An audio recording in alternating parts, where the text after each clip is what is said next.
अस्सलाम वालेकुम स्टूडेंट्स। तो आज हमने 10th क्लास के बच्चों के लिए जो टेस्ट सेशन स्टार्ट किया है हमने। आज हम टेस्ट 1 जो सा ये कर रहे हैं, ठीक है। इसमें टेस्ट टाइप क्वेश्चंस होंगे जिसमें 10 ऑब्जेक्टिव्स होंगे हर चैप्टर के, टेस्ट वाइज मतलब यूनिट वाइज होंगे। 10 आपका ऑब्जेक्टिव्स होंगे, उसमें शॉर्ट्स भी होंगे, उसमें लॉन्ग भी होंगे, ठीक है। तो अभी हम ऑब्जेक्टिव्स बस जस्ट सॉल्व करेंगे इसके, ठीक है। तो बच्चों आपके पास ये सर्कल द करेक्ट ऑप्शन है आपके पास, ठीक है। अब यहाँ पे उसने कहा है कि second degree quadratic equation consist of dash of variable. अब इसमें क्या आएगा, अब इसने साफ साफ बोला हुआ है कि सेकंड डिग्री क्वाड्रेटिक इक्वेशन। तो इसमें जो ऑप्शन होगी वो है स्क्वायर, क्यूब, कोफिशिएंट और नन ऑफ दीज, ठीक है। तो बच्चों इसमें से हम स्क्वायर को टिक कर देंगे बिकॉज जो करेक्ट ऑप्शन है वो क्या है, स्क्वायर, सेकंड डिग्री, तो स्क्वायर होगा आपके पास। ऐसे ही standard form of pure quadratic equation. अब आपको पता है जो प्योर क्वाड्रेटिक इक्वेशन होती है उसकी जो स्टैंडर्ड फॉर्म है वो क्या होती है, ठीक है। A X plus B equals to zero, A X square plus B C is equals to B, A X square plus B X plus C is equals to zero और B X plus C. Now it is a linear equation. इसमें X की power वो 1 है आपके पास, ये linear है, ये तो हो नहीं सकती। और ये भी आपके पास एक्स की पावर 1 है, ये भी नहीं हो सकती, ठीक है। अब एक ये रह गई है और एक ये रह गई है आपके पास, ठीक है। और आपको पता है it is a standard form of second degree quadratic equation, ठीक है। अब यहाँ पे उसने बोला है प्योर क्वाड्रेटिक इक्वेशन, ठीक है। तो प्योर क्वाड्रेटिक इक्वेशन क्या होती है, जिसमें आपके पास जो है ना एक्स वेरिएबल ना हो, ना एक्स स्क्वायर हो, जस्ट यहाँ पे देखें एक्स स्क्वायर है, ठीक है। और यहाँ पे सी भी कांस्टेंट है और बी भी कांस्टेंट है। मैं आपको एग्जांपल देता हूँ, ठीक है ना। फॉर एग्जांपल लिखा हुआ है 2x square plus 2 is equal to 4, ठीक है। अब देखिए इसमें ना आपके पास x वेरिएबल नहीं है, ठीक है। तो आप इसको जब सिंप्लीफाई करेंगे 2 को उधर ले जाएंगे तो 2x square is equal to 4 minus constant, ठीक है, इज ऑलवेज अ कांस्टेंट। ये आपके पास 2 आ जाएगा। जब सिंप्लीफाई करेंगे तो ये कटिंग होगी, x square equal to 1। It is a pure quadratic. ये क्या है, प्योर क्वाड्रेटिक, इसलिए क्योंकि इसके ऊपर x स्क्वायर है, डिग्री इसकी क्या है, 2 है। और अब इसका आप रूट फुट लेंगे या इसको फैक्टराइज करते हैं आप, या फार्मूला अप्लाई करते हैं ए स्क्वायर नेगेटिव बी स्क्वायर, तो इसके दो फैक्टर्स बनते हैं। एक आता है x इक्वल टू प्लस और एक आता है -1। तो it is the pure quadratic equation. Pure quadratic equation में x वेरिएबल है वो नहीं होता आपके पास, ठीक है। जो प्योर क्वाड्रेटिक इक्वेशन है वो आपके पास ये बनती है। हाँ, standard form of a quadratic equation is that ax square plus bx plus c equals to 0, ठीक है। Now the third objective is equation in which variables occur in the exponent. Exponent is called the power, ठीक है।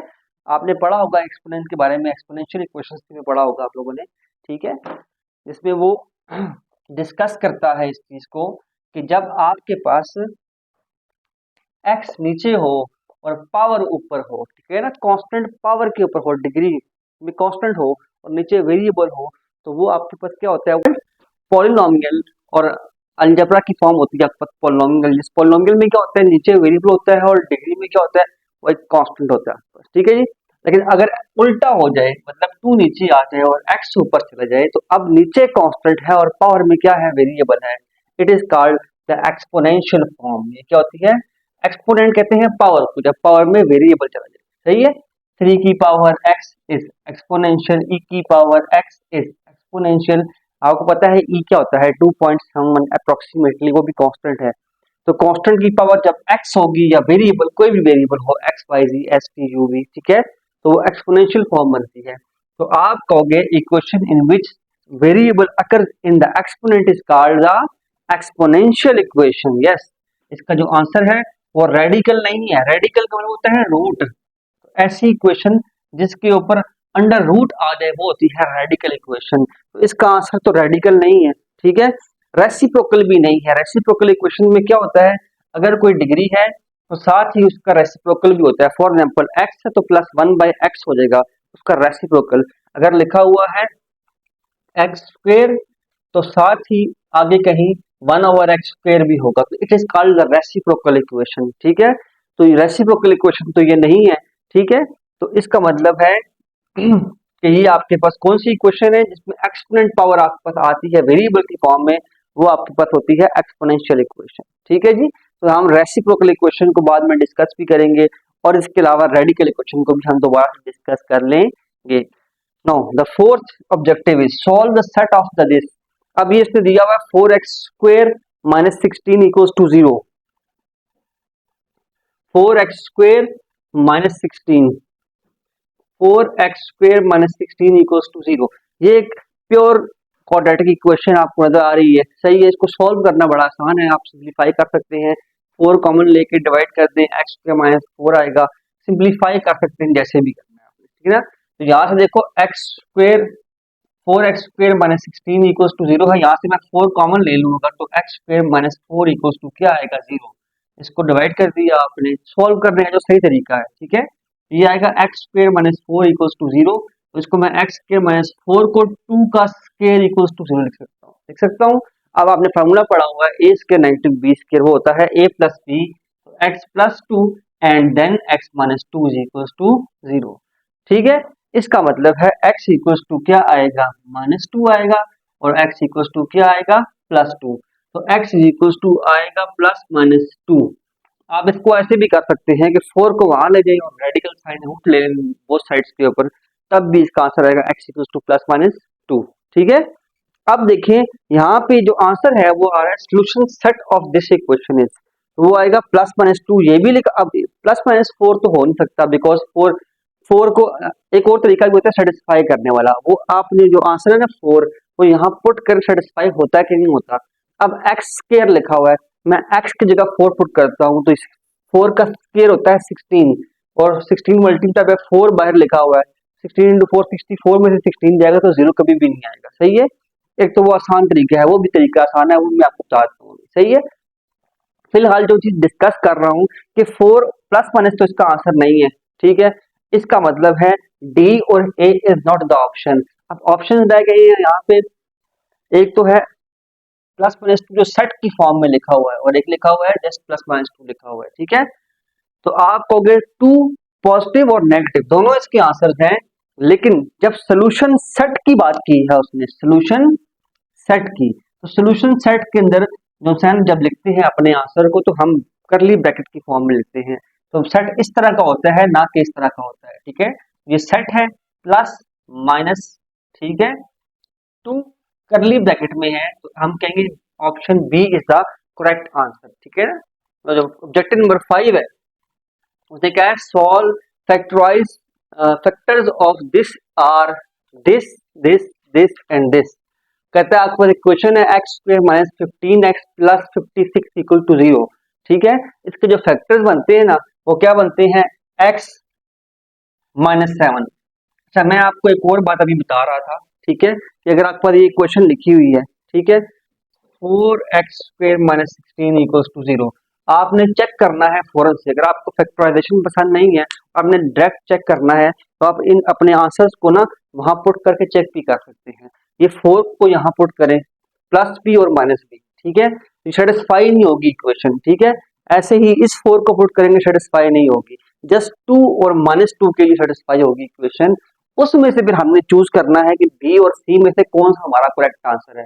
अब उसने क्योंकि solution set बोला है इसलिए हम +-2 तो लिखेंगे, लेकिन वो वाला चूज करेंगे जो सेट की फॉर्म में होगा, करली ब्रैकेट्स की फॉर्म में होगा, क्योंकि आपने सेट के बारे में पढ़ा हुआ है कि set is a well defined collection of distinct objects, ठीक है, इनक्लोज्ड इन करली ब्रैकेट्स, ठीक है। अब आते हैं जी इस बात के ऊपर कि जो ऑब्जेक्टिव नंबर 5 है, ठीक है, इसमें उसने कहा है कि भाई एक इक्वेशन दी हुई है उन्होंने आपको, इक्वेशन इज x² - 15x + 56 = 0। कहता है बताओ जी इसके पेयर्स क्या होंगे, इसके जो है फैक्टर्स हैं वो क्या होंगे। तो वही तरीका, आप इन फैक्टर्स को 0 पुट करके ये वैल्यूज x = 7 x = -8 यहाँ पुट करके चेक कर सकते हैं, ठीक है। लेकिन वो चेक करना आपके पास 4 पेयर है तो वो मुश्किल काम होगा, तो हम एक काम करते हैं, इसको जस्ट फैक्टराइज करते हैं सिंपल तरीके से मिड टर्म को ब्रेक करके।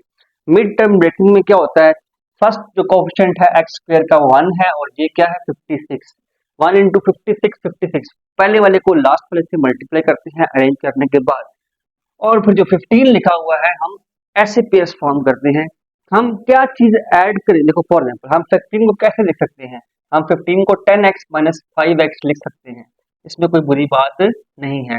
-10x -5x -15x होता है, लेकिन -10 -5 -15 तो बन रहा है, ऐड होके या सब्ट्रैक्ट होके ये दोबारा से -15 तो आ रहा है, लेकिन दो शर्तें होती हैं कि मल्टीप्लाई होके 56 भी आए, लेकिन 10 5 जर कितना होता है 50 होता है, 56 दोबारा से नहीं मिल रहा, इसीलिए हम इसको छोड़ देंगे, ये फैक्टर नहीं बनता। तो हम फैक्टर लेंगे -7x -8x। ठीक है, अब ये बात देखनी है आपने और से, -7 -8, देखो -7 -8 -15 होता है। देखो जो एक बात यहाँ पे क्या लिखा हुआ है, +7 -8, ठीक है, फिर लिखा हुआ जो लाइक टर्म है आपके पास, ठीक है, याद रखो फैक्टर वो होंगे तो मैं आपको समझाता हूँ अभी। देखो अब आप जब इसको -7 -8 करेंगे ना तो -15 आएगा, आएगा कि नहीं आएगा, आएगा बिल्कुल।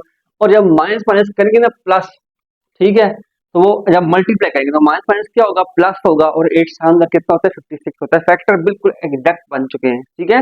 अब फर्स्ट टू टर्म में से x कॉमन लें, x -7 -8 कॉमन लें, x -7 इक्वल्स टू 0, ठीक है। तो आप देखेंगे कि x -7 और x -8 आएगा equals to 0, x -7 equals to 0, x -8 equals to 0, x equals to 7 और x इक्वल्स टू 8, ठीक है बच्चों। तो आप देखें इसके दो फैक्टर बनते हैं, फैक्टर कैसे बनते हैं देखें। अब यहाँ पे x इक्वल टू 7 आया है और x इक्वल टू 8 आया है, हम इसको एक स्टेप ऊपर ही रखते हैं। देखिए फैक्टर क्या बन रहे हैं, x -7 और x -8। मैंने तो प्रॉपर सॉल्व कर दिया to find the value of x find कर ली मैंने। इन फैक्टर्स की फॉर्म अगर देखें, जब मैं x -7 कॉमन लूंगा तो यहाँ x -8 आएगा, ठीक है। और आप देखें इसमें से जो करेक्ट ऑप्शन है वो ऑप्शन सी लग गई है, सी इज द करेक्ट ऑप्शन, ठीक है। क्योंकि हमें 15 चाहिए, 7 और 8 को 15, हमें साइन सेम चाहिए, या तो वो साइन होंगे +7 +8 तभी वो ऐड होकर 15 आएगा, लेकिन उसके लिए फिर क्या है कि हमें यहाँ +15 अगर चाहिए होता तो हम +7 +8 फैक्टर लेते, ठीक है।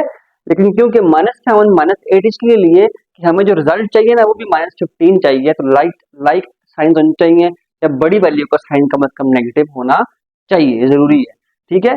तो आपने क्या करना है, आपके पास दो ऑप्शन थी जो आप कंसिडर कर सकते थे, एक थी आपके पास -7 -8 और एक था x +7 प्लस और x +8। तो इन दोनों में से आपने चूज करना था। जब आपने सिंपलीफाई किया तो आपने देखा कि -7 और -8 is a correct option, x -7 और x -8 is a correct option. तो आप इन दोनों को तो उसी वक्त आप निगलेक्ट कर देंगे, ठीक हो गया बच्चों। ये 5 ऑब्जेक्टिव हो चुके हैं, 9 ऑब्जेक्टिव नंबर नेक्स्ट टू मैं 10 ऑब्जेक्टिव लिखने हैं, जिसमें से 5 मैंने लिख दिए हैं और मैं 5 और लिखने वाला हूँ जी स्टूडेंट्स। तो आप देखें ये जो आपके पास जो ऑब्जेक्टिव नंबर जो आपके पास 6 है, इसमें वो कह रहा है कि इन ax² plus bx plus c equals to 0।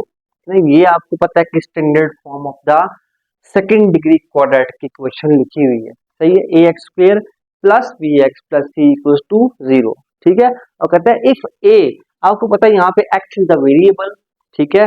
ये क्वाड्रेटिक इक्वेशन इसलिए है कि इसके अंदर इक्वल का साइन आ रहा है, ठीक है। और क्वाड्रेटिक इसलिए कि इसकी जो डिग्री है वो 1 नहीं है, आपके पास 2 होगी डिग्री, ठीक है। अच्छा, इसके अलावा इसमें जो ए बी सी है ना, ये कॉन्स्टेंट्स है, क्या है, कॉन्स्टेंट, इनकी कुछ भी वैल्यू हो सकती है, सही है। लेकिन जो एक्स है ना वो क्या है, यहाँ पे वेरिएबल है, सही है। अब इसमें वो कहता है if a 0 then the equation become, कहता है अगर मैं ए को 0 कर दूं, अब आप खुद देखो जब ए 0 होगा, मैं यहाँ पे रफ वर्क करता हूँ, ax² plus bx plus c equals to 0।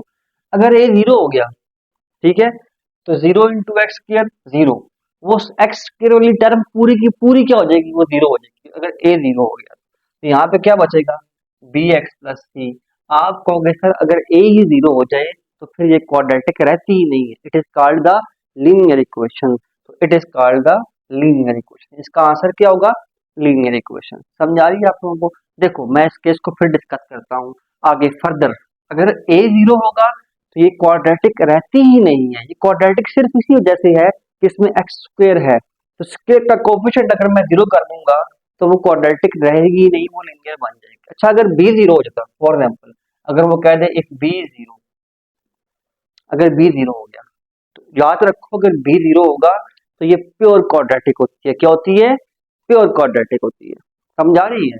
अगर बी जीरो होता है तो प्योर क्वाड्रेटिक को मैं आगे ऑलरेडी डिस्कस कर चुका हूँ। ऐसी क्वेश्चन जिसमें एक्स ना हो, मतलब एक्स स्क्वायर डिग्री हो और कांस्टेंट हो, वो होती है प्योर क्वाड्रेटिक होती है। सही है। इसके अलावा अगर हम सी को जीरो कर देंगे, ठीक है, तो उसके आंसर्स बहुत आराम से निकल आएंगे। आपको पता है उसके दो आंसर्स होंगे जो कि कॉमन लेने से ही आपके आंसर्स आ जाएंगे, उसमें आपको मिड टर्म को ब्रेक नहीं करना पड़ता। ठीक है, तो ये कुछ केसेस थे कि डिस्कस किए अभी हम लोगों ने, है ना। तो इसका ख्याल रखना है कि वो क्या पूछ रहा है, ए जीरो या बी जीरो, है ना।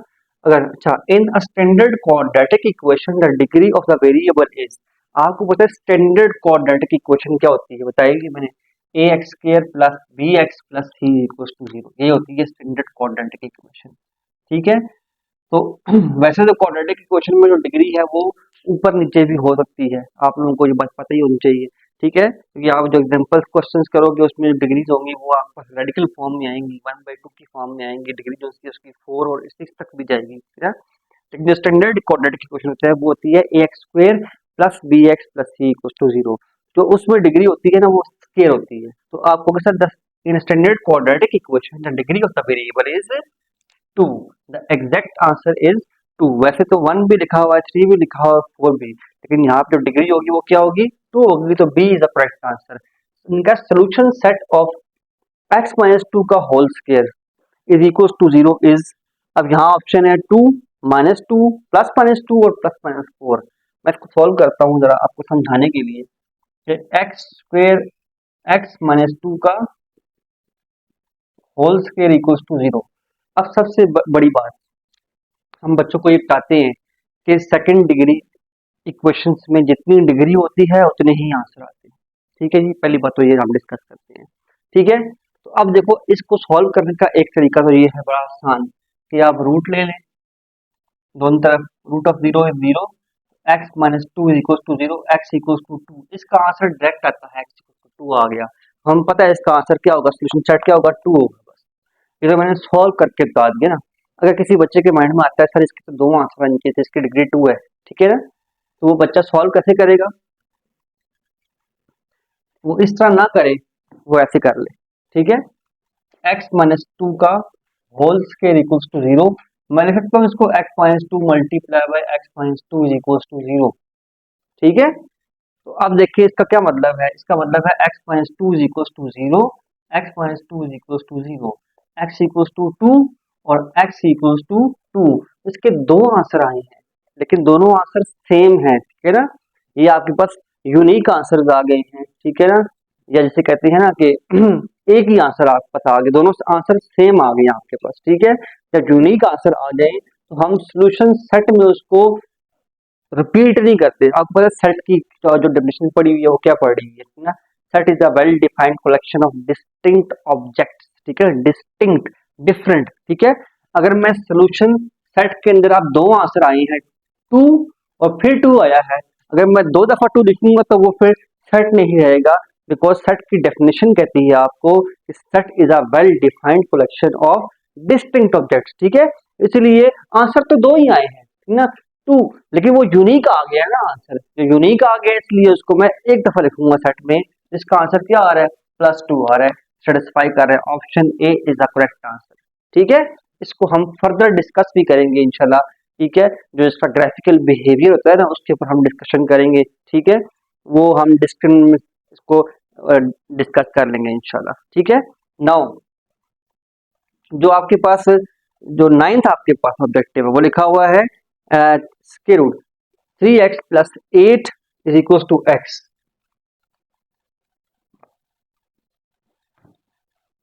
Square root 3x plus 8 is equal to x, ये लिखा हुआ है। Is called a reciprocal equation, radical equation और एक्सपोनेंशियल इक्वेशन और लीनियर इक्वेशन। हमें पता है इसके ऊपर रूट आ गया है, रूट कहते हैं रेडिकल को, ठीक है ना, जिसकी डिग्री आपके पास अंडर रूट की फॉर्म में होती है वो क्या होती है, रेडिकल इक्वेशन होती है। इसका आंसर क्या है, रेडिकल इक्वेशन। तो रेसिप्रोकल नहीं है ये है रेडिकल इक्वेशन, रूट आ गया। ठीक है, अगर मैं इसको जो दोनों तरफ इसको सॉल्व करूं तो वो सॉल्व कैसे करूंगा, स्क्वायर स्क्वायर लूंगा, वो आप लोगों को मैं बाद में डिस्कस भी करेंगे और बताऊंगा भी इसको कैसे सॉल्व करना है। इसको रेडिकल क्यों कहते हैं और इसमें एक्सट्रेनियस रूट्स क्यों होते हैं, ठीक है। And the last one is 10th objective जो सा उसमें कहता है इक्वेशन ऑफ टाइप। अब जो टाइप लिखी है टाइप बड़े मजे की है, देखिए आप ये लिखा हुआ है 2x4